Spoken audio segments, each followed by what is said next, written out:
ॐ गजाननं भूतगणाधिसेवितं कपित्थजम्बूफलचारुभक्षणम् उमासुतं शोकविनाशकारकं नमामि विघ्नेश्वरपादपङ्कजं। बोलो गणेश भगवान की जय। अब देखिए, शंकर शंकर हर हर शंकर शंकर शंकर जय जय शंकर, मंगल भवन मंगलहारी उमा जपते ही त्रिपुरारी। अब देखिए, शिव पुराण हम आप लोग को सुनाने जा रहे हैं। उसके पहले हम थोड़ा सा, ज़्यादा नहीं, द्वादशी का कथा डाल दें। आप लोग कल उसको सुन लीजिएगा, क्योंकि एकादशी के बाद द्वादशी का भी कथा सुनना चाहिए। और पारण का मुहूर्त अच्छा होना चाहिए। पारण में अगर जो एकादशी का व्रत करेगा, अगर पारण मुहूर्त से करेगा तो उसके समस्त पाप तत्काल नष्ट हो जाएंगे। इसीलिए मुहूर्त होना चाहिए पारण में। अब देखिए कि कल तो बता ही दिए हैं आप लोगों के कि 6 के 8 बजे देसी घी तुलसी का पारण करना है। और अब देखिए कि एक ब्राह्मण थे, वो हमेशा हमेशा निराजल करके एकादशी का व्रत करते थे। एकादशी का व्रत करते करते वो चले गए वृंदावन। वहाँ गए तो उनको शौक़ था कि हम एकादशी का व्रत हैं और आज द्वादशी है, द्वादशी को ले जाएंगे राधा रानी को, खूब लहंगा चुन्नी पहनाएंगे और कपड़ा खरीद के अपने हाथ से राधा रानी को लहंगा चुन्नी बना रहे थे। उनका भाव जितना बना रहे थे उतना भाव प्रकट कर रहे थे कि मेरी राधा रानी पहनेंगी तो कितनी सुंदर लगेंगी, मेरी राधा रानी ऐसी हैं, मेरे राधा रानी ऐसे, माँ राधा राधा राधा करते थे। अब राधा रानी को यह चीज़ बर्दाश्त नहीं हुआ। उनका भाव देख के देखिए, भगवान हमारे वस्त्र, हमारे कपड़ा से, हमारे मिष्ठान से, 56 भोग से खुश नहीं रहते। भगवान खुश किस चीज़ से रहते? मेरे भाव से। मेरा भाव कैसा है? आप मन में सोचिए कि हम 56 प्रकार का भोग लगा रहे हैं, माता रानी को हीरा का हार पहना, माता रानी स्वीकार कर लेती हैं। बस भाव का माँ भगवान भूखे हैं। भगवान नहीं कहते हैं कि तो हमको 56 प्रकार का भोग लगाओगे तो हम खुश हो जाएंगे, नहीं तो नाराज़ हो जाए। ऐसी बात नहीं है। बस अपना मन भाव दे। आपको 1000 दिखाने के लिए दुनिया का सामान करिए और भाव ही नहीं है तो कोई फ़ायदा नहीं है। एक भाव होना चाहिए। और भाव है तो भगवान भी भाव के भूखे हैं। सब जानता है कि भगवान किसी के भूखे नहीं। आज अगर भगवान भूखे भाव के न होते तो दुर्योधन का 56 भोग त्याग दिए और विदुर घरे उनकी पत्नी के हाथ से केले के छिलके खाए। उनको ये भी पता नहीं कि केला का गुद्दा है कि केला का छिलका है, और गुद्दा नीचे गिर रहा है, छिलका खा रहे हैं। खाली उनका भाव देख रहे हैं। और कहीं जितना स्वाद आज हमको केले में आया, आज तक उतना स्वाद नहीं आया था, क्योंकि उनका भाव था। भाव से खुश हो गए थे। तो भाव हमारा अच्छा होना चाहिए। अगर अच्छा है तो भगवान भी हमसे खुश रहेंगे। अब वो बना ही रहे थे, राधा रानी छोटी सी लड़की बन के, और लहंगा चुन्नी उठा लेगी, ये बच्ची छोड़ दो, नहीं मानी, ले जाके वो लहंगा चुन्नी पहन ली। अब पहनने के बाद अब मन में सोचता है कि क्या करूं, आज द्वादशी है, हम राधा रानी को पहना देते। वो छोटी सी बच्ची ले गई। अब उसके मन में मतलब झरझर आंसू गिर रहा है, पश्चाताप हो रहा है। तो एक ब्राह्मण का, आप क्यों चिंता कर रहे हैं, चलिए तो राधा रानी का दर्शन कर लीजिए, दूसरी बार पहना दीजिएगा। अब वो नहीं जा रहा था, ज़बरदस्ती उसको राधा रानी के मंदिर में ले गए और पट बंद था। पट बंद करने का इंतज़ार कर रहा था। पट बंद करने का इंतज़ार, खुलने का इंतज़ार करता। जब पट खुला तो इतना सब कोई लगेगा कितना राधा रानी सुंदर लग रही हैं, कितना राधा रानी आज प्यारी लग रही हैं, राधा रानी बहुत सुंदर लग रही हैं। अब उसकी मतलब सब तारीफ़ करने लगा। तो सोचा कि हम भी तो राधा रानी को देखें कितनी सुंदर लगे। अब वो जब पट खुला तो देख रहा है कि मेरा ही लहंगा चुन्नी राधा रानी पहनी है। तो कहे, माँ आपसे इतना बर्दाश्त नहीं हुआ? अरे हम थोड़ा सा अच्छे से उसको तैयार कर देते तब आप पहनती। आप ही के लिए तो माँ हम बना रहे थे। तो राधा रानी अंदर से उसको क्या आवाज़ दी कि तुम्हारा भाव इतना अच्छा था कि हमसे बर्दाश्त नहीं हुआ। और आजकल तुम एकादशी का व्रत किया, द्वादशी का दिन था, और द्वादशी के दिन कोई भी हमको लहंगा चुन्नी कुछ भी अर्पण करता है उसका हम स्वीकार करते हैं, क्योंकि कान्हा मेरे साथ, जो राधा वही कृष्ण, वो कृष्ण वही राधा, लोगों अलग नहीं है, एक ही रूप है। अब इतना खुश हो उसके खुशी का ठिकाना नहीं था। तो कहे, माँ आप इसी तरह अपन कृपा हमारे ऊपर बरसाए रहिएगा। जैसे छोटी सी बालक बन के आई उसी तरह मेरी बेटी बन के हमारे साथ हमेशा आइएगा माँ। हम आपका एक श्रद्धा विश्वास रख रहे हैं। माँ अंदर अंदर सब सुन रही हैं, देख रही हैं। और उसके घर उसकी बेटी बन के जब वो माँ चली जाती थी और वो अंदर से कपड़ा कभी लेके बनाता था, कभी माँ को भोग लगाता, कभी कुछ। यही है कि अपना भाव अच्छा हो तो सब अच्छा है। ये कथा इतना है, इतना आप लोग कल द्वादशी है, सुन लीजिएगा। शिव पुराण भी ज़्यादा नहीं डालेंगे, थोड़ा डालेंगे, लेकिन हर हर महादेव नीचे ज़रूर आप लोग लिखिए, हमको अच्छा लगेगा। देखिए हम आप लोगों के लिए सुनाने, हमको क्या है, हमारे पास तो किताब है ना, हम तो पढ़ लेते, लेकिन आप लोग के लिए तो हम भेज रहे हैं कि ताकि आपके लोग के कान में एक बूंद शिव पुराण जाएगा। तो एक बूंद का कितनी महिमा है, आप लोग को सबको पता है। तो इसलिए आप लोग सुनिए प्रेम से और दूसरों को भेजिए, दूसरों को सुनाइए।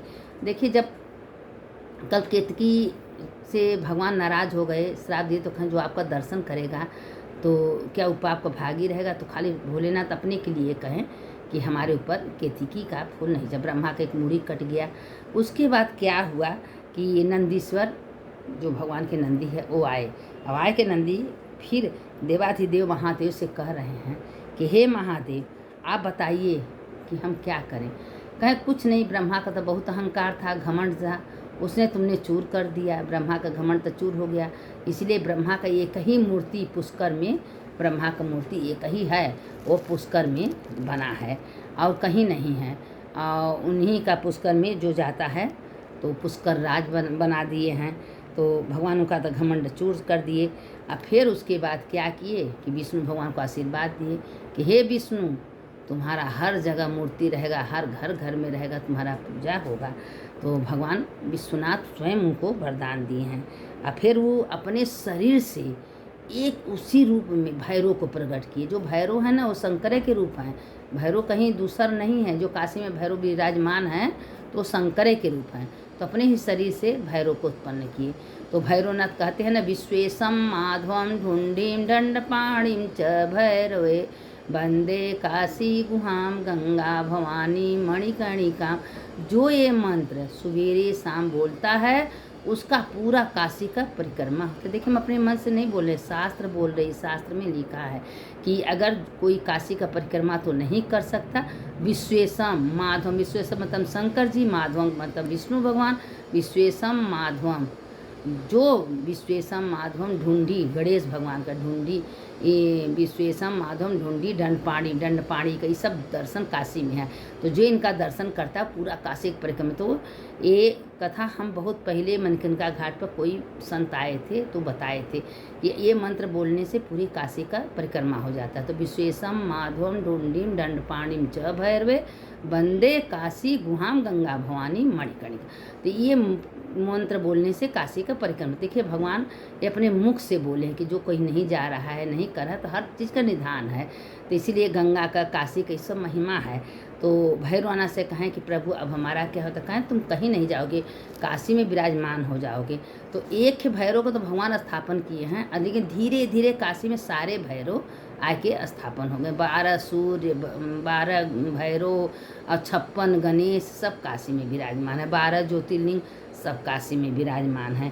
तो विष्णु से बोले, हे भगवान आपने पहले इन्हें कृपा करके 5 सिर दिए थे और एक सिर तो ब्रह्मा का अहंकार हो गया था, तो एक सिर तो ब्रह्मा का काट दिए थे, 4 शीश ब्रह्मा का रह गया। तो ब्रह्मा का अहंकार घमंड में सब चूर हो गया। फिर उनके बाद कुछ रह नहीं गया, एकदम नॉर्मल हो गए। नॉर्मल हो गए, कहें प्रभु हम बहुत, कहें तुम क्या सोचते थे कि हर जगह मेरा पूजा होगा, इसीलिए तुम विष्णु से झूठ बोल रहे थे कि हमने पता लगा लिया। अरे कोई शंकर का अस्तित्व कोई पता लगा सकता है? वो शंकर का जो स्वरूप शिवलिंग है कोई पता लगा कोई नहीं।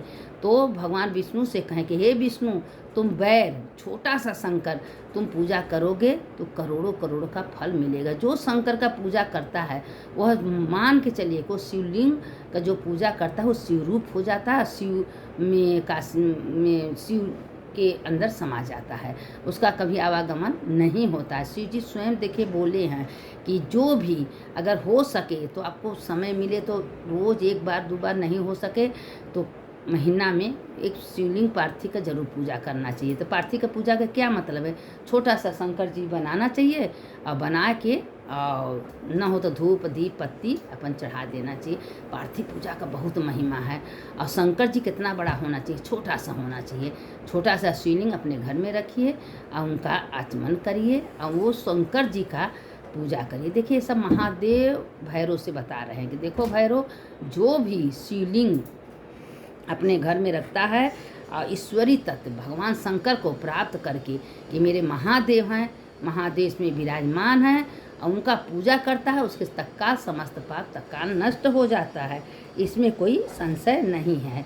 तो भगवान से, विष्णु भगवान से वो कह रहे हैं भैरवनाथ, अरे विष्णु भगवान से कह रहे हैं महादेव, और जब महादेव आए तो सारे झगड़ा नष्ट हो गया। तो भैरवनाथ कहें कि महादेव स्वयं इस तरह मूर्ति के रूप में आपका कोई दर्शन करता है तो उसका पाप तो नष्ट हो जाता है, लेकिन साक्षात कोई आपका दर्शन कर ले तो क्या उसका पाप नहीं नष्ट होता है? बिल्कुल।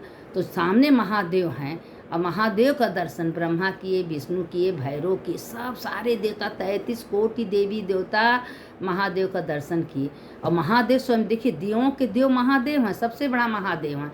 जो महादेव का दर्शन कर लेता है, आशीर्वाद लेता है, ये क्या 12 ज्योतिर्लिंग मामूली हैं? 12 जगह पर क्यों 12 ज्योतिर्लिंग हैं?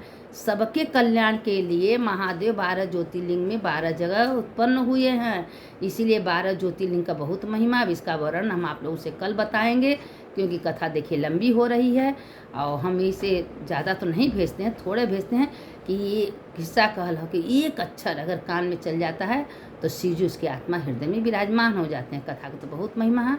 सुनने वाले के अगर थोड़ा टूटी फूटी गलती हो जाए भाई, क्योंकि नाड़ी मूर्ख है, हमको इतना ज्ञान तो है नहीं, उसको आप लोग क्षमा करिएगा। शंकर शंकर हर हर शंकर शंकर शंकर जय जय शंकर मंगल भवन अमंगल हारी उमा जपत ही त्रिपुरा। सुनने वाले की जय हो, सुनाने वाले की जय हो। जो इस कथा को सुनता है उसका तो जय होता है, जो सुनाता है उसका भी जय, दोनों का जय होता है।